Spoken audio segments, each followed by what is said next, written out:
Season 2, Episode 2, Chapter 10 of Pachinko really is an emotional roller coaster ride. We open up in 1945 as a man rides a bicycle through nearly eerie, empty streets because this is in the midst of World War II in Japan. We do find out who this man is in a few minutes. All the while, we see several boys and Mozazu kind of run about pretending to be soldiers. And then soon after, we learn that this man on the bicycle is going to one of the kids' father's houses, delivers a message to the wife, and that the father has been found dead. It's a realization for the kids that's like, okay, what's going to happen? What can happen? Later on that night, we see Noah studying in his home when a strange man comes into their home and falls to the floor. To everyone's surprise and shock, it's Isak. Yes, he is alive, and they immediately call for Sunja to come back home and meet her husband after 7 long years. But there's something wrong, and you can tell there's something wrong.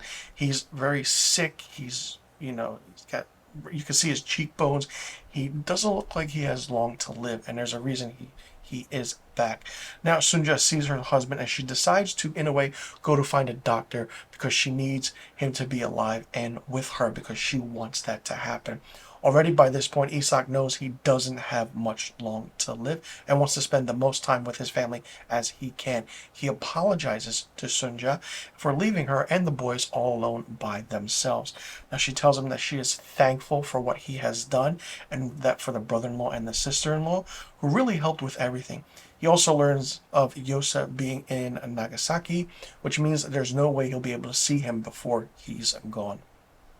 Sunja is determined to do whatever she can. The determination on this character is absolutely mind-blowingly brilliant. It's absolutely crazy how she has to keep everything together and keep her emotions in check. She immediately goes to Hansu for a doctor, and to nobody's surprise, he already knows who she needs a doctor for. Hansu tells Sunja that he was able to get Isak freed only because he promised a prison guard that he would give him and his family safe passage out of the city. So, I mean, we're playing cat and mouse here, so it's like, what is going on?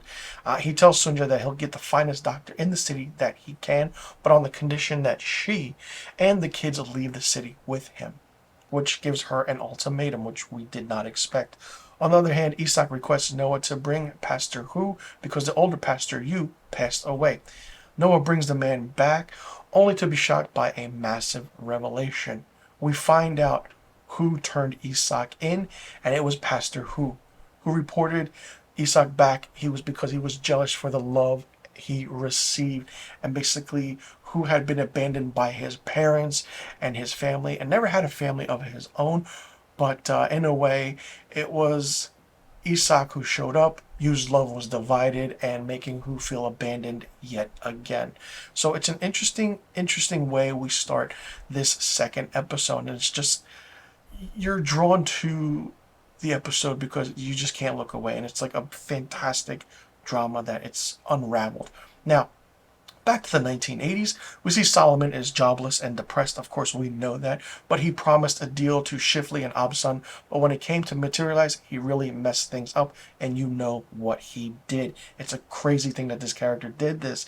Now, Abe has decided to make an example of Solomon in a way where, and show people that if anyone tries to mess with him, they will be pushed out of society. And Japanese culture is known for just erasing you from existence, and that's what they're trying to do to Solomon. Solomon then goes to see an older Sunya because he has nobody else to turn to. We find another revelation. He admits to her that he got the goons, or those guys, to come mess up her house because he was desperate for money and would have bought the land from her. Then he sold it to Shifley. She's shocked by his words, in a way, and Solomon tells the older Sonia that it doesn't make any sense for her to live in conditions when she's worked so hard for a better life and her years are coming to an end. So the dialogue here is really interesting. I mean, it goes back and forth with Japanese and Korean, but he also brings up the situation that is clearly a result of his Korean heritage, and she's happy to finally see that he has a reality check and he's open and all of a sudden realizes what's going on. And the realization where the camera work is done, it's so good. Basically, the Americans and Japanese both left him to fend for himself in a way, and then something went wrong. The older Sunya tells Solomon that she's able to live on such a fancy plot because, and this is another big revelation at the time, because she bought it where they practically gave it away for free. So according to the rumor, military schools were bringing truckloads of corpses to the land at the time, which is why they just gave away the land to the Koreans. This gives Solomon the bright idea of selling the land to Shifley again, but then revealing the rumor to the public in a way. Of course, the older Sunya had to forget about the rumors in order to live there and kind of have a home to stay.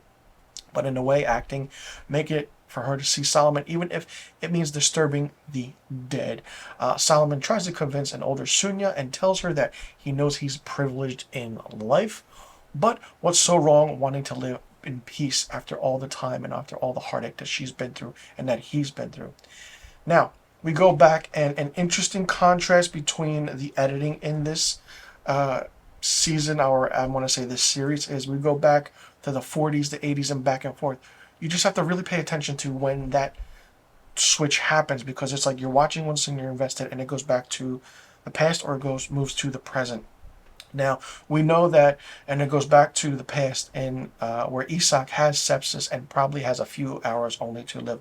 Sunya doesn't want to believe it and is willing to do anything possible to spend the last few remaining hours with him and the family.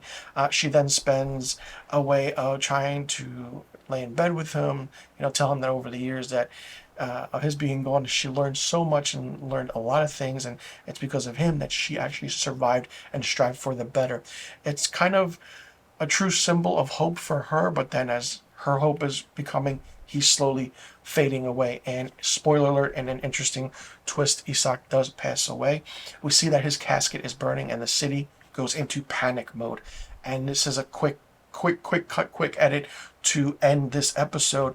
And Sunya, her sister-in-law, and the kids are dragged out of there, leaving Isak to burn all by himself. So once again, he is alone, even in death, which is very, very symbolic.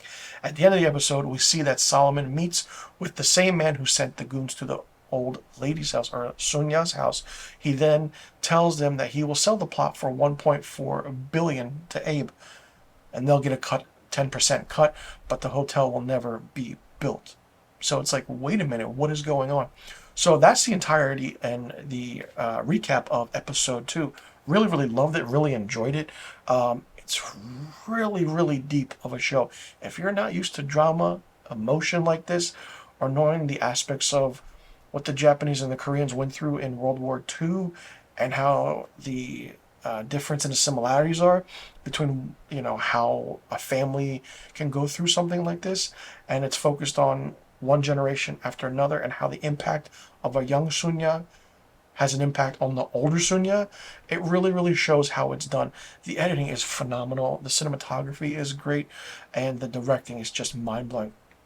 Absolutely one of my favorite shows I've seen in the past few years that has writing that really brings you in and really knows how to juggle with certain dynamic of mixing up the characters, but really doing it really well, to a point where you're like, wow, you start really, your eyes start watering. You're like, okay, what's going on? And you have to stop.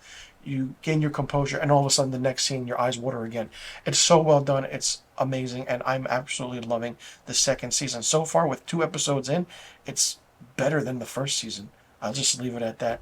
Let me know in the comment section below what you thought about episode 2, chapter 10, season 2 of Pachinko. Did you like it? Did you not like it? What did you think of it?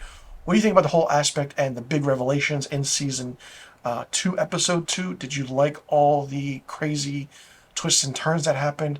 The plot twist and the aspect of knowing what's going to happen, and how do you think it has ramifications on in the later episodes and in the future for these characters, or in the past? And do you think that certain things will close out, and do you think that these characters will ever forgive one another for what they've done in the past for their future selves, or will the future self forgive their past? It's a really, really interesting concept and way it's done. Let me know in the comment section below. But all the questions I just asked. I'm Mr. Filmstock. Thanks so much for tuning in. I'll see you all in the next review video, and be sure you tune in next week for my Season 2, Episode 3, Chapter 11 review of Pachinko.